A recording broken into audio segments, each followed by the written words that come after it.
views and opinions expressed in this program are those of the participants and do not necessarily reflect the views of BronxNet or the program underwriters. Coming up on this edition of Perspectives, my next guest is pretty passionate about the voting rights, the Supreme Court, and the Constitution. She also makes it a priority to pay attention to, as well as report on key decisions coming out of the Supreme Court. She looks beyond the cases to the impact of law on the people.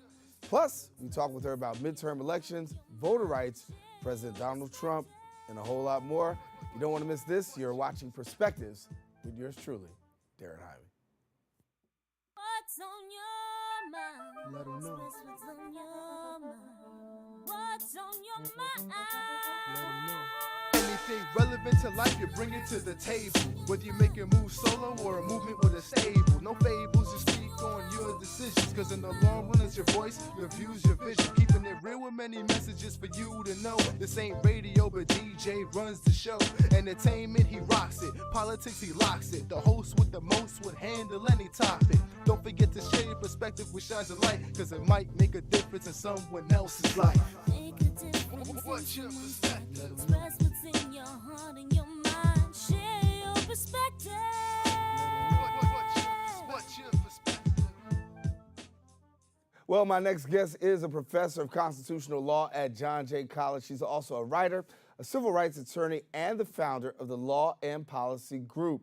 Want to let you know that she's also covered the U.S. Supreme Court, and I'm sure she'll have a lot to say about the recent appointment hearings of Brett Kavanaugh, and she has a great regard for the Constitution. She's also the author of many books, including the U.S. Constitution in African-American Context, and also the Voting Rights War, the NAACP, and the ongoing struggle for justice. But most importantly, she's an important and dear friend of us here on Perspectives. We are pleased to be welcomed with Professor Gloria Browne-Marshall. It's been a long time. Yes. Good to have you. Yeah, it's nice to be here. And welcome back. Thank you. Talk to us a little bit about what's going on here. And, we've got so much going on. NAACP is now out recently. As a matter of fact, my bishop has actually did a commercial or a statement talking about getting out and voting. The NAACP really making a huge statement about getting out and making sure that people exercise their right to vote. Given the heightened times, given what we see going on right now, where do you see these midterm elections playing out? Do you see people coming out to the polls, or do you see it not happening? I see people coming out to the polls. I see people on both the Republican as well as the Democratic side exercising their right to vote. I also see voter suppression taking place because it's known that there are going to be more people out at the polls. I see also what disturbs me is short-term planning without the long-term plans by the Democrats. We need people, yes, at the polls and for midterm elections. We need them at the polls for the 2020 election, but we also need to have a generational plan for where this country is going. And fortunately or unfortunately, the Republicans have a generational plan. I'm not quite sure if the Democrats do. Yeah, when we talk about the Democratic Party, I've often said, and we've said here on this show, it's not good enough to think you're going to win a presidential election and possibly even the midterms just being anti-Trump.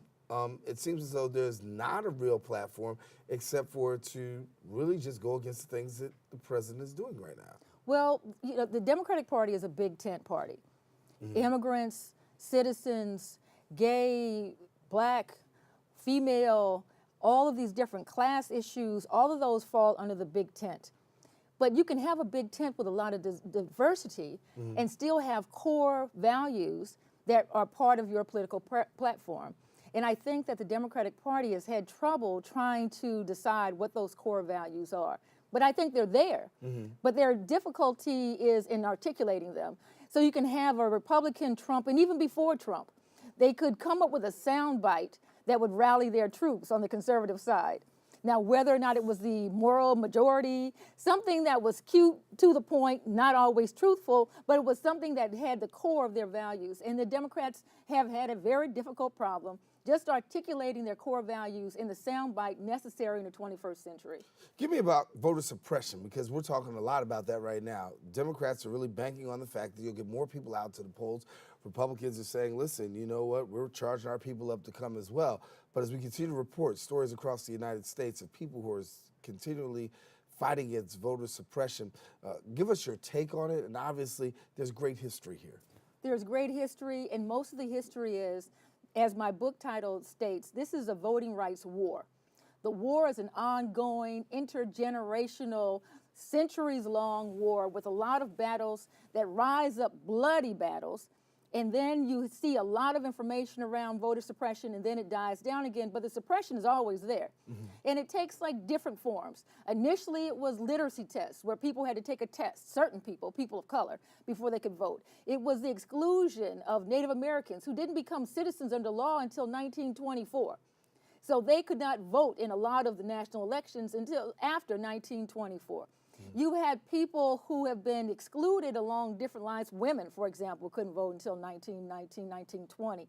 So you have this whole thing taking place, but at the same time, you've always had the exclusion of people with felony convictions.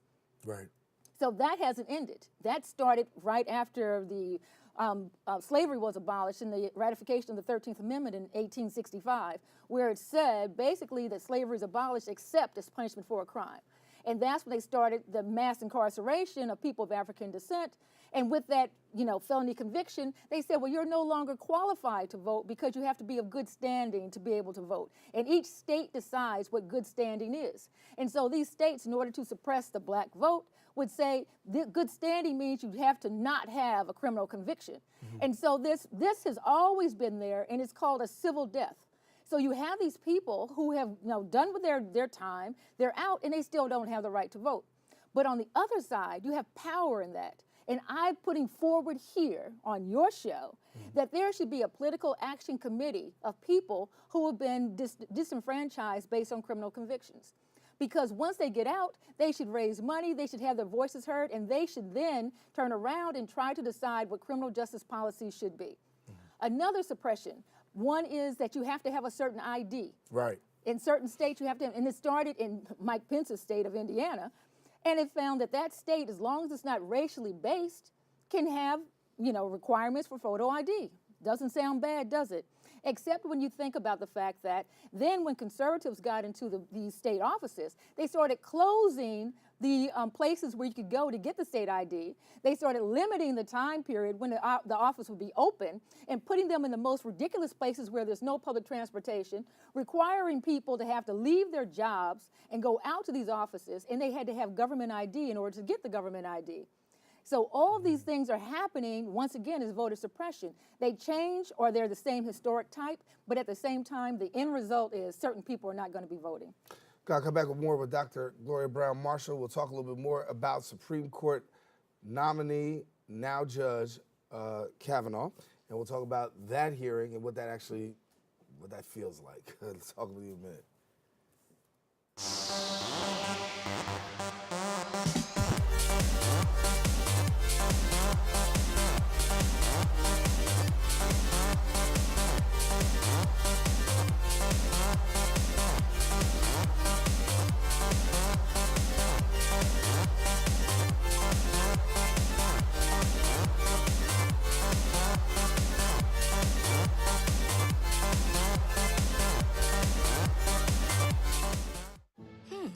Maybe you can make retirement happen. After all, you made this vacation happen. Double points with every purchase? Cleverly merging promotions. Love it. Cross-referencing travel sites. And booking all your flights with those... Vouchers. I got us bumped. They were like, oh. But now they're like... Aloha. You aced this vacation. Now get the tips you need to get on track at aceyourretirement.org.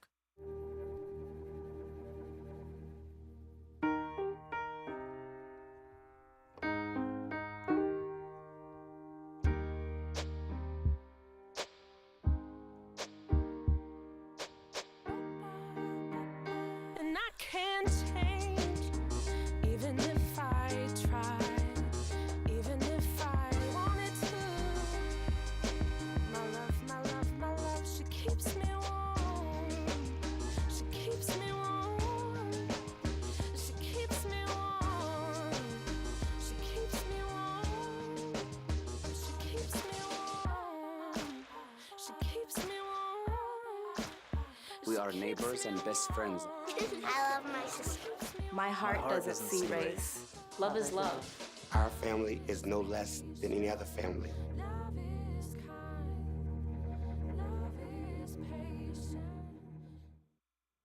And we're back here on Perspectives talking with Dr. Gloria Browne-Marshall as she shares a little bit with us about voting rights, letting us know a little bit about voter suppression. I want to turn now to something that I know you're familiar with, the Supreme Court. Obviously, Judge Kavanaugh confirmed, already in place, but not without a controversy. Well, with plenty of controversy. We'll put Right, it that way. right. You know, and it's outrageous. It really is, because it's not a question as to whether or not Dr. Ford could prove every allegation she put forward. When it comes to a nominee to the nation's highest court, it's beyond something like that. It's whether or not we can, as a nation, live with this person and trust them to render justice in a fair way. And the temperament of any judge, even somebody in common pleas court, is supposed to be one of someone very even-tempered, someone who appears fair, even if they may have their own background, as we all do, where different biases come up. For him to not only be outrageously biased, but to say during his job interview, which is what the confirmation hearing is all about, to the potential employer, what goes around comes around. Yes, I drink beer, and haven't you blacked out before too?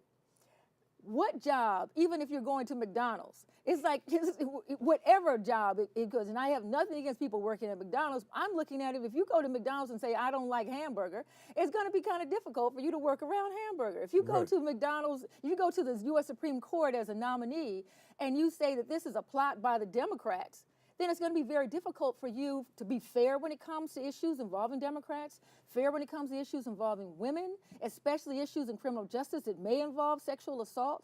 And it's going to be very unfair to the liberals when he's saying this is some liberal conspiracy for someone to trust that he's going to render justice fairly. Well, so it's a problem. And I thought the hypocrisy of it was when the video actually surfaced about him talking at a school about being a judge, and the most important thing that you should exercise as a judge is your temperament. Yes. And what I saw was a temper tantrum. A temper tantrum of a 17-year-old, and I have nothing against 17-year-olds either. But he seemed like a 17-year-old having a temper tantrum, and a spoiled, rotten 17-year-old rich kid who was told that he couldn't have something he felt he deserved. And he's going to say to any adult, I'm going to get this. And they'd already promised it to him anyway. And basically said, and you saw that with Senator Orrin Hatch, who basically said during the confirmation hearing, within hours of the hearing, you're going to get confirmed. We already have the votes. And so it's also very ironic that you had two women take the vote count over the top for him. And these women, and I've said this, and I was skewered by people who watch me on CNN, say it and I'll say it again. We just can't have someone in office because they're black, because they're a woman, because they're Native American, because they're male and gay or whatever. What are their politics? What are their values? And I keep going back to this core value issue that we kind of, skirt around in politics as though politics and values are separate things. How dare the so-called evangelicals turn around and talk about Jesus Christ and everything else religious, and then put this whoremonger in office and support whatever he does when they see him doing these horrendous things that go against their own values.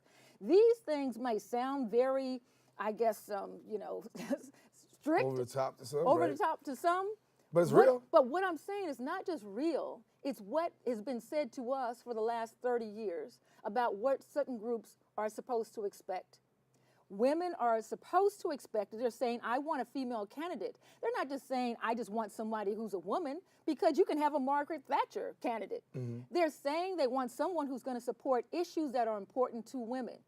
And if you're not going to support issues that are important to women, then don't use the female mentor to get in and then turn around and undermine women's issues. So and that's what you see when you had that vote. The vote with Susan Collins and the rest of them. And it's like, what did they do differently than any man would have done? And they used the same explanation, where there wasn't enough evidence. But this wasn't about a criminal court. This was about an appearance of fairness, temperament, and all the other things we've always judged a judge to have, especially a justice of the U.S. Supreme Court. And one thing we have not yet brought to the table is the fact that when we look, there's a guy by the name of Merrick Garland who never got an opportunity to even have a hearing. And we talk about the judicial process and due process, but he wasn't even given the up or down vote, wasn't even brought to the floor.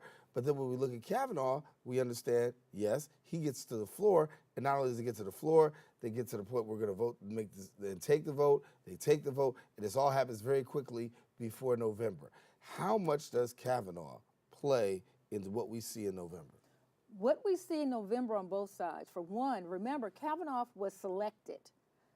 He was put on a list by the Heritage Foundation and the Fairless Society. And these are two organizations. The Heritage Foundation is a conservative think tank. The Federalist Society is a conservative legal organization. If you want to be conservative, liberal, somewhere in between, that's your business. But when you decide, this is a list of people who have pledged to overturn Roe versus Wade, who have pledged to investigate Hillary Clinton and all these other things. And they've pledged this to a president who said, I don't really know you, but they told me that you were a good person for me to get what I want through the U.S. Supreme Court. I control the White House, I control Congress, and now I control the third branch of government. If we put this person in, he becomes the 5-person vote that can overturn the Affordable Care Act and all the things that this president wants. So when you're looking at it that way, it's made the Supreme Court a political wing of the conservative party, which was never supposed to be. Even like it or not, it could be thinly veiled, but the Supreme Court is supposed to be an independent branch, and it's supposed to oversee what the president and the Congress does to make sure it's constitutional. And what we have here is a political enterprise that has now turned the Supreme Court into another political tool, and it's undermined the confidence that we, the people, should have in the court. Come back with more with Dr. Gloria Browne-Marshall. She's going to tell us a little bit more about a new book, and we'll talk about that when we return here on Perspectives. Did you know kids who play outdoors have healthier lungs? Totally. I did. Did you know that boys that play with dolls make better husbands? My son has lots of dolls. But did you know terracloth diapers breathe better? I did. It's totally true. Oh, yeah. Did you know that strollers have the right of way on the sidewalk? Yes. Yep, I did. Did you guys Did you know that kids who eat breakfast have higher GPAs? Yeah, I know. Okay. Yeah. That's actually what I was going to say. Did you know babies should never touch silver? It's really bad for them. I knew that. Did you guys know that statistically friendly kids have more friends? Mm-hmm. Yeah. That's obvious. Did you know most people think they're using the right car seat for their kid, but they're not?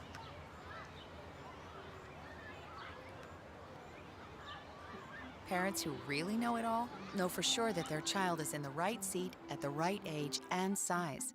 Visit safercar.gov/the-right-seat to make sure your child is protected. I'm putting that on my blog. I just put it in mine.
And we're back here on Perspectives. Our guest, Dr. Gloria Browne-Marshall, sharing a little bit about the upcoming November elections, voter suppression. We talked about Supreme Court Justice Brett Kavanaugh's nomination, and I want to get the chance to talk a little bit about her book. It's called The Voting Rights War, the NAACP and the Ongoing Struggle for Justice. I encourage you to get it and pick it up. Tell us a little bit about this here. Well, as a civil rights attorney, I've spent a lot of time during the time when I did this full time in little towns in the Deep South. And it made me wonder how long we've been working on these civil rights issues, how many years, how many generations. And so I thought about the core of the voting rights war and how the NAACP in its founding, its first major Supreme Court case before the U.S. Supreme Court was a voting rights case.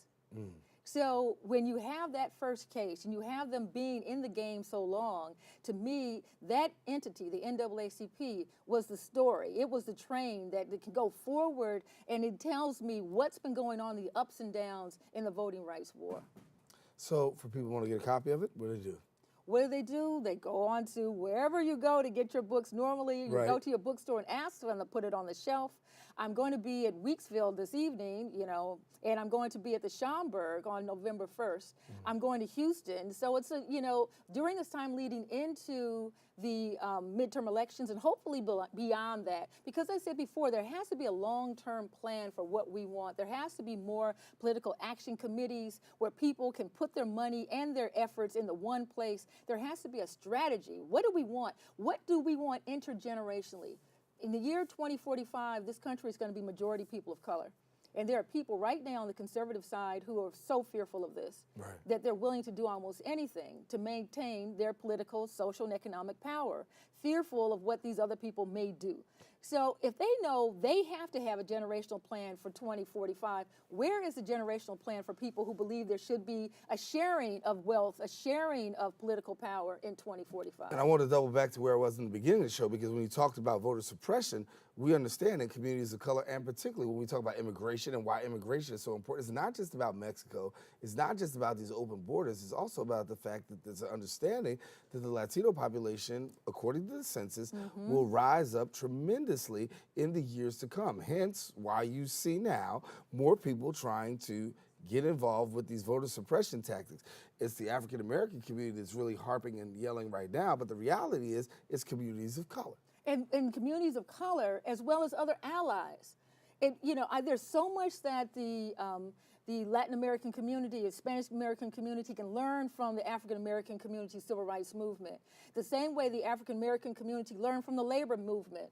All of us need to come together as allies because we're worthy allies. There shouldn't be somebody who says, I feel sorry for you and therefore I want you to come and help you. That is not going to work long term. There are things that we share, that we need to come together and we can be a powerful force for change, but we're going to have to trust each other and we're going to have to realize that we have these common issues. One of the things I said before, as you start looking at the rise in the Latino community in our nation, you're going to also start seeing the same voter suppression, the same criminal justice issues that are going to be affecting their community because it's a tactic that works for other people and it's going to be used against that Latino community. It's been used against the Irish during the time when they were rising up politically, and it's been used against the Italians. I mean, this is what America does. Unfortunately, it's a melting pot of people for great aspiration and great oppression.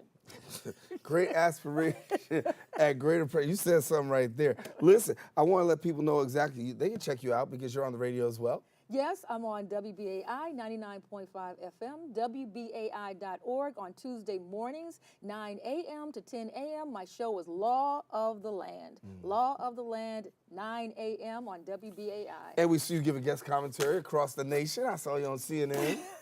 Well, I try, and I'm so glad that people are into the Constitution. I'm a geek about the Supreme Court, about the Constitution, constitutional rights, and that's why I put this Constitution together, the U.S. Constitution in the African-American context.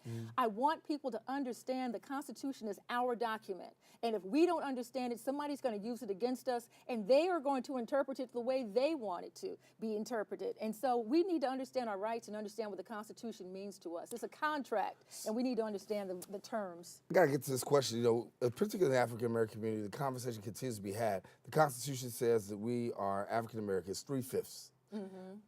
Is there any possibility ever of this being reversed and made right? Well, actually, it was repealed with the 1868 with the 14th Amendment, and so it was repealed. So the 3/5 rule, what's great about having it in the Constitution, even though it's repealed, is the fact that we know it existed at one point. So we need to know what the Constitution used to say and how people used to treat us so we can better understand that we have to keep our rights. We're not going to give up the rights that people have fought and died for over these years, when we need to understand that those rights need to be expanded for generations to come. The other thing that's in there that I think is very important, where we get the right of citizenship at birth. That was granted also in the 14th Amendment in 1868 to African Americans. Citizenship at birth, and then it was expanded to other communities after that, but it started with African Americans. And so when they start talking about getting rid of citizenship at birth, because these other people are coming in, this is the crux of the voting rights war. They want the labor of people from outside, but once they get here, they don't want them to be full citizens. That's the crux of it. They want cheap labor, but they don't want full citizenship for all people. And that is something that we have to keep in mind. It's been a problem in the past, it's a problem right now, it'll be a problem in the future. And until we continue to see that this is a work in progress, this country made of immigrants is a work in progress, and everybody has to work to make it the best country it can be. Yeah, we have to continue this conversation again, which means you got to come back. Yes. All right. Dr. Gloria Browne-Marshall, she's the author. You see the book, U.S. Constitution, African American Context, in its 3rd edition. The Voting Rights War, the NAACP, and the Ongoing Struggle for Justice.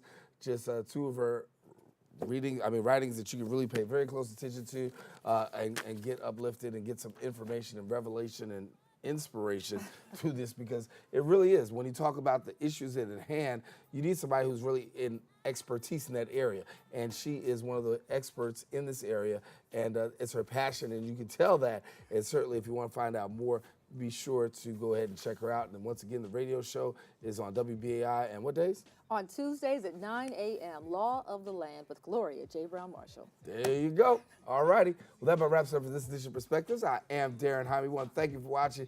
Be sure to know Perspectives airs every week here on BronxNet's Channel 67. If you have Verizon Files, that's 33. And check us out anytime on the web at bronxnet.org. For all of us here on the set of Perspectives, thanks for watching. Until next time we meet, stay safe, share your perspective. You never know. It just might make a difference in somebody else's life. Take care. God bless. What's on your mind? Let 'em know. Express what's on your mind. What's on your mind? Let 'em know. Anything relevant to life, you bring it to the table. Whether you make a move solo or a movement with a stable. No fables, you speak on your decisions. Cause in the long run, it's your voice, your views, your vision. Keeping it real with many messages for you to know. This ain't radio, but DJ runs the show. Entertainment, he rocks it. Politics, he locks it. The host with the most would handle any topic. Don't forget to share your perspective with Shines of Light.